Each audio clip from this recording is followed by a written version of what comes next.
Sabay-sabay natin alamin ang mga kaganapan na nangyayari sa ating bansa.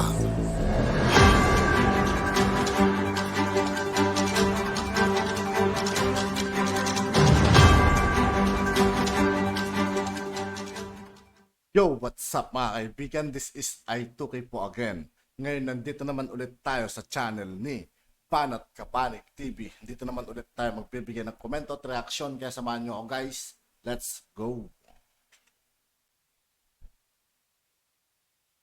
BP Sara po, tinambakan si BBM at si Tambi, Martin Romualdez po ay lalong nangulelat sa latest SWS survey. Yan, mga walang silbi. Yan po ang nakikita nyo sa kasisira sa mga Duterte, no? Yung mga vlogger nyo na walang sawa, hindi kayo natuto sa Dilawan eh. Ganyan yung ginawa ng Dilawan mismo sa pamilya ni Pangulong Marcos. Nakita nyo nakabalik. Matuto kayo sa kasaysayan. Okay, pag-usapan din po natin ito pong panawagan ni Pangulong Marcos, yung stop call for separate Mindanao.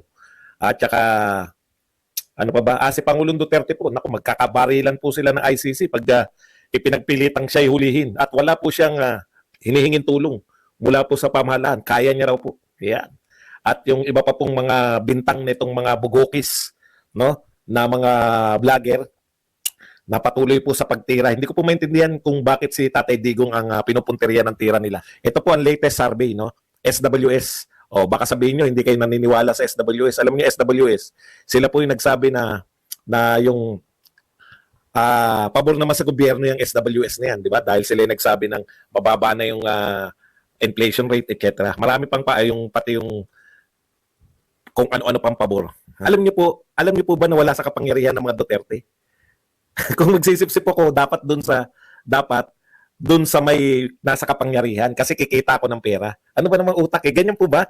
Kaya pala nangungulilat. Ito po SWS survey to. Hindi po to survey ni Badong, no?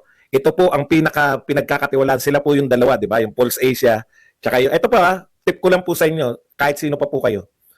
Yung reputable survey po, company o survey institution po ang inyong paniniwalaan. SWS, Pulse Asia, yung Publicus Asia. Yan po ang mga most reputable survey company. Kaya po kung hindi po kayo naniniwala sa SWS, ano po magagawa ko? Hindi po akin to. Ano bang pagsisipsipan sinasabi niyo? Binabalita lang namin eh. Baka sabihin niyo naman ito ay hindi po galing sa amin to, no? Ayan po. Ferdinand Marcos. Ito po bakit po tinambakan? Sara Duterte 61%. Plus 61 pala. Plus 61 si Sara Duterte. Ang kategorya niya po ay very good. Ferdinand Marcos po pumapangalawa, 47 plus 47. Ang kategorya po ay good. Juan Miguel F. Zubiri 44 plus 44. Good din ang kanyang kategorya. At si Ferdinand Martin G. Romualdez, pinakakulelat, 20 plus 28, na ang kanyang kategorya ay moderate. Ayan po, ang dami nyo pong vlogger, no? Ang dami nyo pong vlogger na nagtatanggol dito, lalo na kay Martin. Ang problema kasi ng mga vlogger nyo, inadapt po nila kung paano magtanggol yung mga dilawan, no? Hindi pa kayo natuto. Dekada nang naninira yung mga Dilawan na nakabalik pa yung mga Marcos. Dapat yun na naisip nyo. Di ba? Ayan, tinatambakan kayo ng mga Duterte sa survey. Bakit? Kasi wala na kayong ginawa kundi siraan yung mga Duterte, lalo na si Sara Duterte. Wala na kayong ginawa. Ito sa mga naninira na patuloy kay Tatay Digong at sa mga Duterte. Alam nyo, lalo na yung mga vlogger na kilala namin na dating Duterte, mahiya naman kayo. Duterte kayo dati. Kung makasira kayo, wagas eh. Alam nyo kung ano po ibig sabihin yan? It's either pinipeke ninyo yung mga viewers nyo. Pinipeke ninyo dahil nung kampanya lang, no? Ikinampanya nyo si Bongbong Marcos. Ngayon, lahat ng proyekto ni Pangulong Duterte, sinisiraan nyo na. Di ba? Sinisiraan nyo yung mga proyekto na ni Pangulong Duterte. Tapos na yung termino niya. Wala na kayong magagawa. 80% ang satisfaction rating niya. Mababa pa nga to si Sara Duterte, 61%, 61 lang. Pero tambak po si BBM, 47 lang eh. Lalo na yung Martin, 28. Ang point lang dyan, no? Nung eleksyon, dapat hindi nyo sinuportahan si BBM kung talagang hindi kayo naniniwala kay Duterte. Bakit? Sabi ni BBM, itutuloy niya. In fairness naman po, may nakita ko mga pinagmamalaki. lahat po yung continuation ng proyekto ni Pangulong Duterte. Wala pa pong bago eh. Di ba? Wala pa kayo eh. Bakit wala pa? Naghahanap ng pondo. Ibig sabihin yung mga under, ano tag nun? Yung sa ilalim ng lupa. Subway. Yan. Pinagmamalaki na yan. Lahat po ng pinagmamalaki ngayon na matatapos sa termino ni Pangulong Marcos, nasimulan po yan ng Pangulong Duterte. Wala po kaming problema dyan. Kasi naniniwala nga kami sa continuity. Kaya nga kami umaangal dun sa mga hindi nyo na kinukontinue. Okay. Para po sa mga mahihilig magsalita ng Maudigs at si Digong. Ito po balita. Naku, matutuwa po kayo.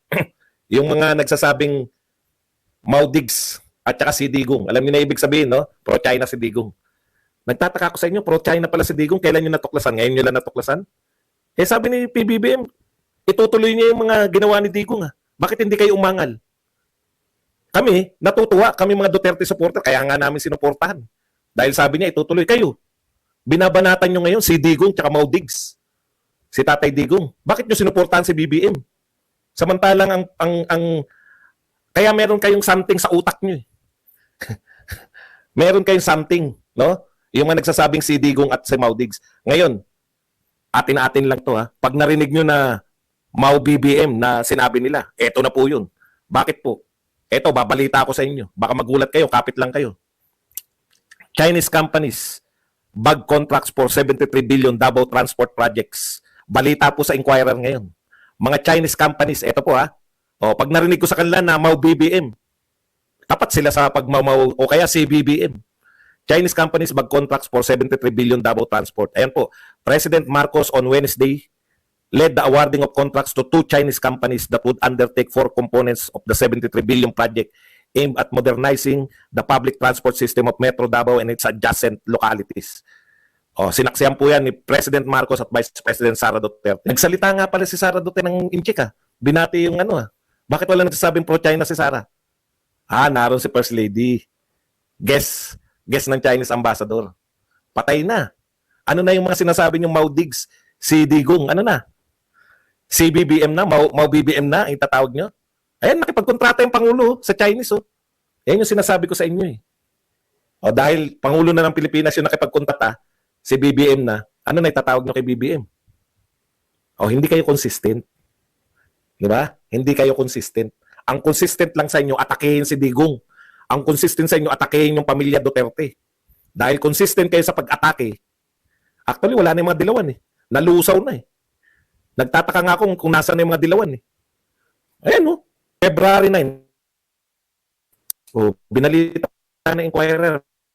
February 9. Ano na itatawag?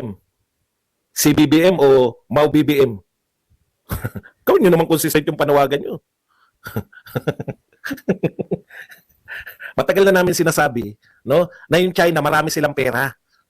Ang pakikipagkontrata po ni Tatay Digong sa China, hindi po para maging, puta, daig pa kayo ng Rappler eh. Ang Rappler, alam nila na nagjo-joke lang nung sinabi ni Tatay Digong na probinsya eh. Pahiya na naman. Pahiya na naman ng mga vlogger na mahilig magbansag. Akala ko ba matatalino kayo? Hindi po kami against na makapagkaibigan si BBM sa China, sa Russia, sa iba pang bansa. Eh, nakita niya, nakipag-meeting nga siya kay Joko Widodo eh. Joko Widodo eh. Oh, eh, yung Indonesia, meron ng bullet train. Sino po gumawa? Sino? China? Oh, China. Oh, di ba gustong-gusto? Ganun lang naman po talaga eh. Alam nyo, kung bakit nyo po pro-China.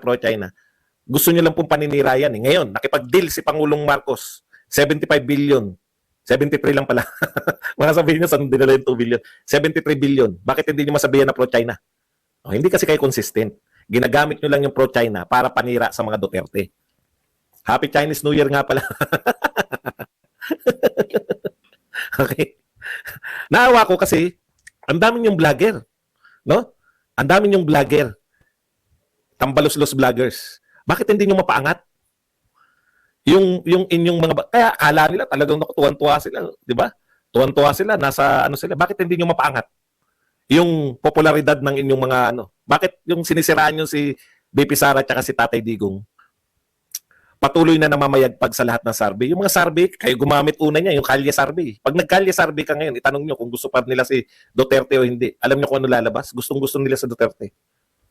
Lahat ng uri ng survey, mangunguna si Sara Duterte. Pero yung mga dugas, yung mga survey na hindi namin alam kung anong pangalan, yan, tatalunin nyo. Pero yung mga totoong survey, katulad yan, SWS, Pulse Asia, Publicus Asia, Octa Search, yung 4 na reputable survey institution. Araw-araw yan. Kahit na itanong nyo pa kung kanino, number 1 lagi dyan Sara Duterte. Hindi kayo natuto o kayo ay na-impluensya na ng mga dilawan. Ganun lang naman yun eh. Is either hindi kayo natuto sa ginawa ng mga dilawan na paninira sa mga Marcos mismo. Marcos Duterte sinisiraan nila.